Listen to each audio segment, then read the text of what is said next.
भारतेंदु युग के बारे में अध्ययन करते हैं। तो भारतेंदु युग के बारे में अध्ययन तो कर ही रहे थे।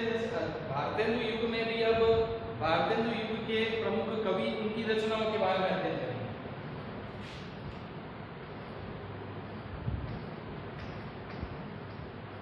भारतेंदु युग जिसका दूसरा नाम है पुनर्जागरण काल, किसने कहा था? डॉक्टर नगेंद्र ने। ये प्रमुख कवि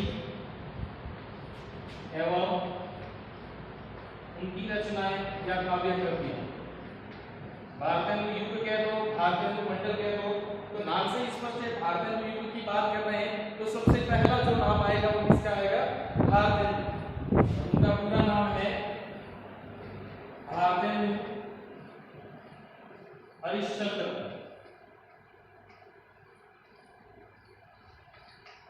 एक बात और बता दूं आपको, जो भी आपको बोर्ड पर लिखवाया जा रहा है, सारे आपकी किताब के नोट्स बनाकर उसमें से लिखवाया जा रहा है, तो ये विधिवत आप अपने रजिस्टर में नोट करते रहें ताकि आगे पढ़ने में आसानी रहे।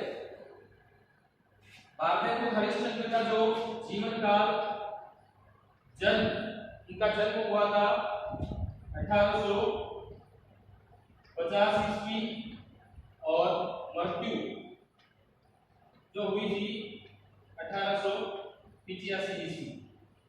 ये उनका जीवन काल हो गया। अब उनके जन्म स्थान के बारे में, उनका जन्म स्थान जो था वो था काशी। जन्म स्थान काशी। पिता का नाम गोपाल चंद्र गिरिधर दास। पिता का नाम है गोपाल चंद्र गिरिधर दास। अब उपाधि, एक विशिष्ट उपाधि से उनको नवाजा गया जो नाम है भारतेंदु। भारतेंदु जो है वह उनकी उपाधि थी। भारतेंदु हरिश्चंद्र की उपाधि थी भारतेंदु। अब उनका उपनाम यानी भारतेंदु जो है, इस उपनाम से कविता या काव्य कृतियों की रचना किया करते थे, तो उपनाम है रसा। भारतेंदु रसा उपनाम से काव्य रचनाएं किया करते थे। ये तो हो गया उनका सामान्य परिचय। अब उनकी काव्य कृतियों के बारे में, प्रमुख रचनाओं के बारे में।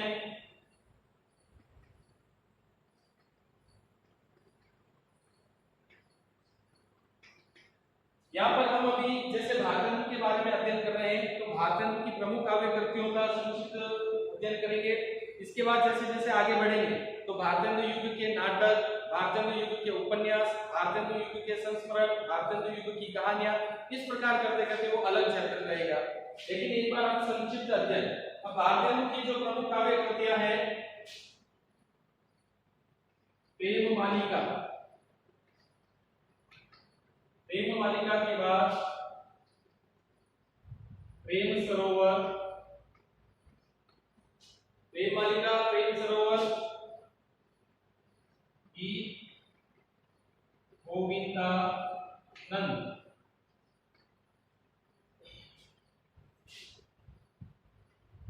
वर्षा विनोद, विनय, प्रेम पचासा। विनय प्रेम पचासा, प्रेम फुलवारी, वेणुगीति। ये भारतेंदु हरिश्चंद्र की प्रमुख काव्य रचनाएं, काव्य कृतियां हैं। अब इनके साथ ही वे पत्रकार भी थे, तो उन्होंने पत्रिकाओं का भी संपादन किया। तो यहाँ पर हम लिखते हैं उनकी पत्रिकाओं के बारे में। कवि वचन सुधा। कवि वचन सुधा, और दूसरी है उनके नाम से ही हरिश्चंद्र चंद्रिका, जिसका कुछ समय बाद इसका नामकरण हरिश्चंद्र मैगजीन के रूप में हुआ। हरिश्चंद्र चंद्रिका का ही नामकरण आगे जाकर हरिश्चंद्र मैगजीन के रूप में हुआ। अब ये तो होगी उनकी पत्रिकाएं, इनसे ऊपर होगी ये उनकी काव्य रचनाएं। अब हरिश्चंद्र की काव्यगत विशेषताओं को आपको तो उल्लेख करना चाहिए, तो यहाँ पर लिखते हैं हम काव्यगत विशेषताएं कि भारतेंद्र हरिश्चंद्र के काव्य में कौन कौन सी प्रमुख विशेषताएं थी। अब इन विशेषताओं में भारतेंद्र के काव्य की विशेषताओं में सबसे पहले हिंदी, ब्रज, उर्दू तीनों भाषाओं में काव्य रचना। हिंदी, ब्रज और उर्दू, भारतेंद्र जी ने तीनों ही भाषाओं में अपना काव्य रचा। अब इसके साथ जो दूसरी विशेषता है प्राचीन परंपरागत पद्धति के साथ साथ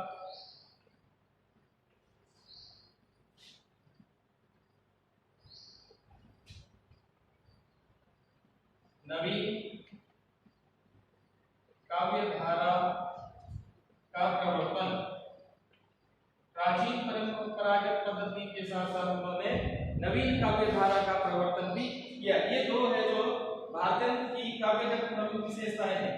तो इस प्रकार अभी जो हमने अध्ययन किया वो केवल भारतेंद्र के बारे में। अब इसके बाद भारतेंद्र युग के अन्य कवि जैसे बद्रीनारायण चौधरी, प्रेमचंद, प्रताप नारायण मिश्र, इस प्रकार आगे इस युग के जो प्रमुख कवि हैं उनकी रचनाओं के बारे में, उनके संक्षिप्त जीवन काल के बारे में हम अध्ययन करेंगे। धन्यवाद। भारतेंद्र युग के कवियों के अंतर्गत हमने कल अध्ययन किया था भारतेंद्र हरिश्चंद्र के बारे में, उनकी प्रमुख रचनाओं के बारे में, उनकी काव्यगत विशेषताओं के बारे में, उनकी संक्षिप्त जीवन परिचय के बारे में। आज हम भारतेंद्र युग के ही दूसरे कवि बद्रीनारायण चौधरी प्रेमगन के बारे में अध्ययन करेंगे। बद्रीनारायण चौधरी प्रेमगन इनको उपाधि प्रदान की गई।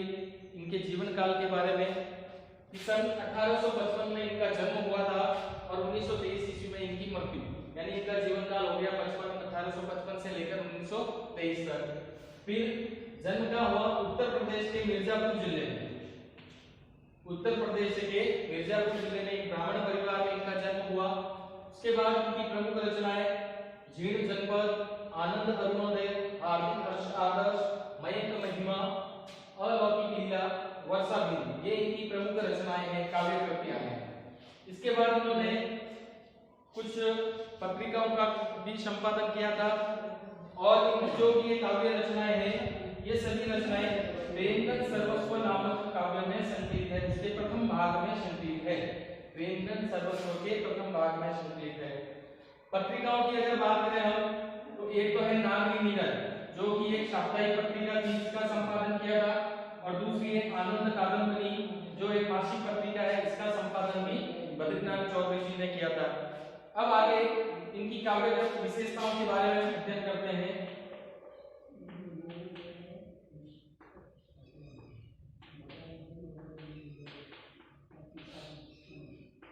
काव्यगत विशेषताएं मतलब हुआ कि चौधरी प्रेमगन जी की रचनाओं में कौन कौन सी काव्य की विशेषताएं मिलती है, कौन कौन सी जो उनकी काव्य से संबंधित जो रचनाएं हैं उनमें कौन कौन सी अद्वितीय प्रतिभा जो मिलती है उसके बारे में। काव्य विशेषताओं में काव्य में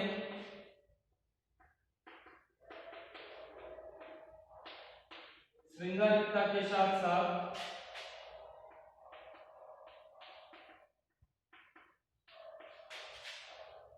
जातीयता, सामाजिक दशा तथा देश प्रेम, जातीयता, सामाजिक दशा तथा देश प्रेम की अभिव्यक्ति।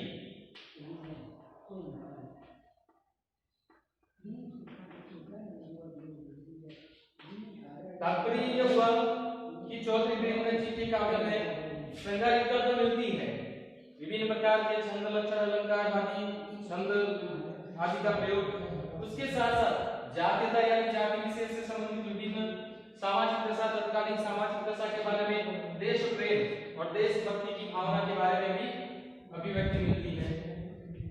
फिर जो दूसरे नंबर की विशेषता है वो है राजभक्ति संबंधी कविताओं के साथ साथ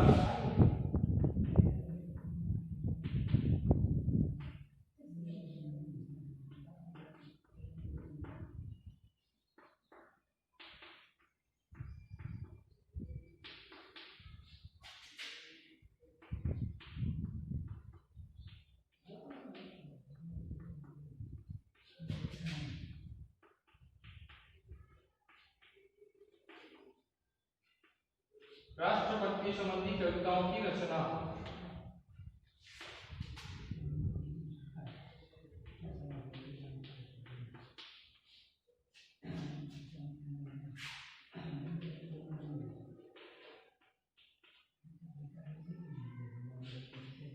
राजभक्ति संबंधी कविताओं के साथ साथ राष्ट्रभक्ति संबंधी कविताओं की रचना।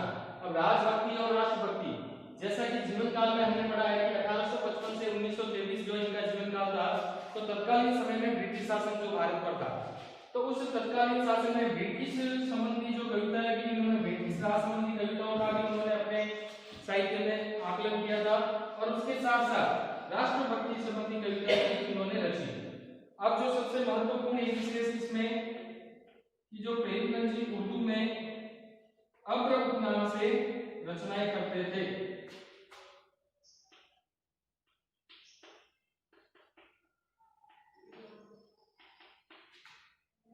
अब्र उपनाम से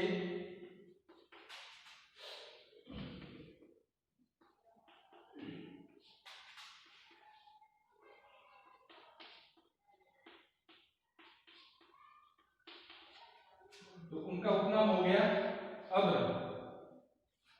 प्रेमगन, बद्रीनाथ चौधरी प्रेमगन उर्दू में जो भी रचनाएं रचा करते थे उसमें उपनाम क्या रखते थे? अब्र। इस प्रकार ये बद्रीनाथ चौधरी प्रेमगन की रचनाओं के बारे में, उनके जीवन के बारे में, उनकी काव्यगत विशेषताओं के बारे में संक्षिप्त जानकारी। इसके बाद जो आगे जो कवि आएंगे उसके बारे में हम अध्ययन करते हैं। इसके बाद तीसरे नंबर पर जो कवि है प्रताप नारायण मिश्र, ये भी भारतेंद्र युग के प्रमुख कवियों में अपना अद्वितीय स्थान रखते हैं। जीवन काल के बारे में बात करते हैं इनके 1856 ईस्वी से 1894 ईस्वी, ये इनका जीवन काल हो गया। जन्म स्थान की बात करें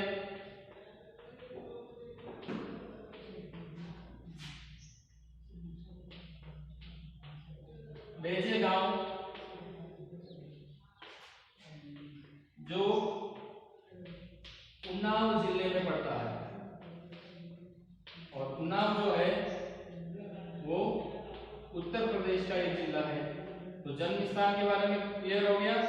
जन्म स्थान भैजेगांव, जिला उन्नाव, उत्तर प्रदेश। अब हम बात करते हैं इनकी प्रमुख रचनाओं के बारे में।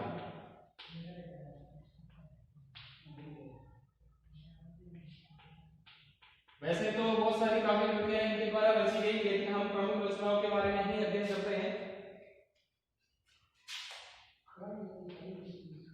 प्रेम पुष्पावली,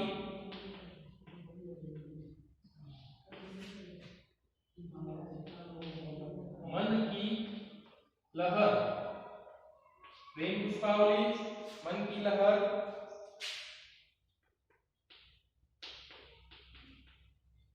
लोकोक्ति शतक, तीन रचनाएं तो ये हो गई। इसके बाद तृप्यंतम,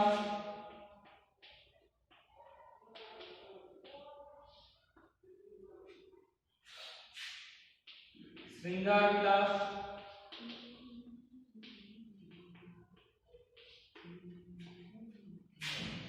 प्रताप लहरी।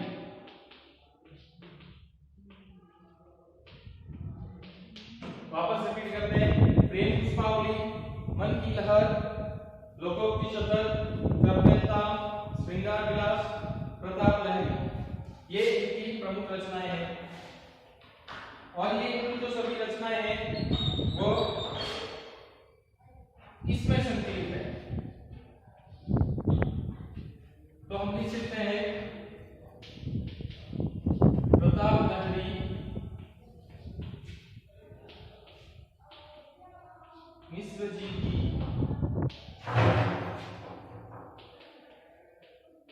कविताओं का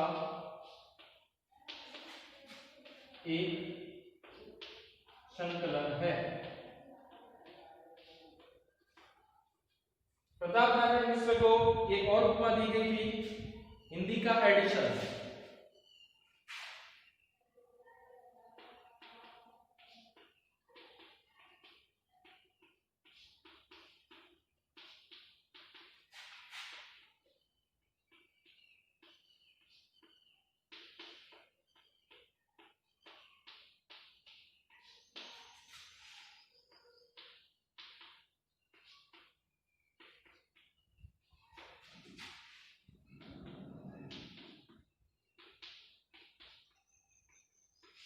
हिंदी का एडिशन प्रताप नारायण मिश्र और हिंदी का स्टील बालकृष्ण भट्ट।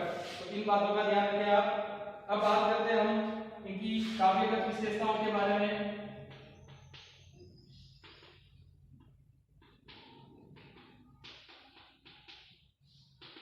इनके काव्य में कौन कौन सी प्रमुख विशेषताएं थी? तो पहले हम लिखते हैं प्रेम की अपेक्षा या प्रेम की तुलना में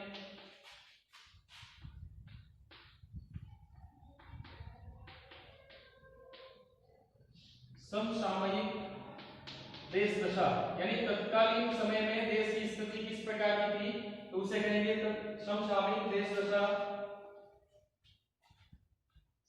तथा राजनीतिक चेतना का वर्णन। प्रेम की तुलना में समसामयिक देश दशा तथा राजनीतिक चेतना का वर्णन जो है मिश्र जी ने अपनी रचनाओं में किया। दूसरी विशेषता हास्य व्यंग्यपरक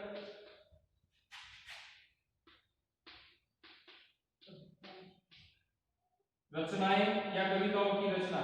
हास्य व्यंग्यपरक कविताओं की रचना, यानी उनकी कुछ रचनाएं ऐसी भी थी जिनका अध्ययन करने से हास्य परिहास परिहास और उसी के अंतर्गत एक व्यंग्य झलकता था। और उसके बाद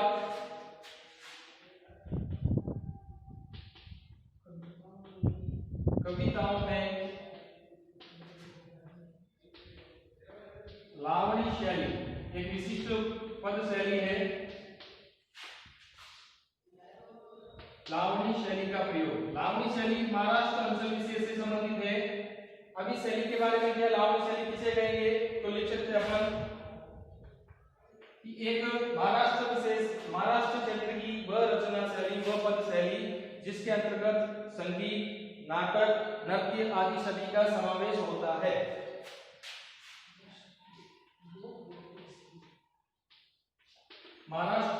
लावणी शैली के बारे में, महाराष्ट्र की लोक नाट्य शैली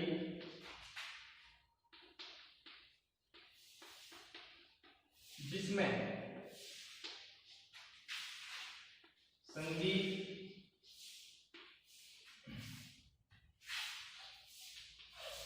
कविता, नृत्य, नाटक आदि सभी का समावेश होता है। महाराष्ट्र की एक लोक नाट्य शैली जिसमें संगीत, नाटक, नृत्य, कविता आदि सभी विधाओं का समावेश हो जाता है, उसे हम लावणी शैली के नाम से जानते हैं। तो इस प्रकार प्रताप नारायण मिश्र के बारे में सबसे महत्वपूर्ण बात कि हिंदी का एडिशन कहा जाता है उनको, इनका उपनाम हिंदी का एडिशन। प्रताप लहरी जो है उनकी रचनाओं का एक संकलन है। तो प्रताप नारायण मिश्र की रचनाओं का संकलन प्रताप लहरी नाम से। फिर विशेषताओं में हास्य व्यंग्य पर कविताओं की रचना की, प्रेम की तुलना में समसामयिक देश दशा यानी तत्कालीन परिवेश में भारत की स्थिति किस प्रकार की थी उसका वर्णन, फिर कविताओं में लावणी शैली का प्रयोग। लावणी एक विशिष्ट पद शैली है जो महाराष्ट्र क्षेत्र से संबंधित है और उसके अंतर्गत संगीत, नाटक, कविता आदि सभी विधाओं का समावेश हो जाता है। इस प्रकार भारतेंदु विपिन कवियों में आज हमने दो कवियों का अध्ययन किया, बद्रीनारायण चौधरी प्रेमगढ़ और प्रताप नारायण मिश्र। इसके बाद की जानकारी हम आगे की कक्षा में पढ़ेंगे।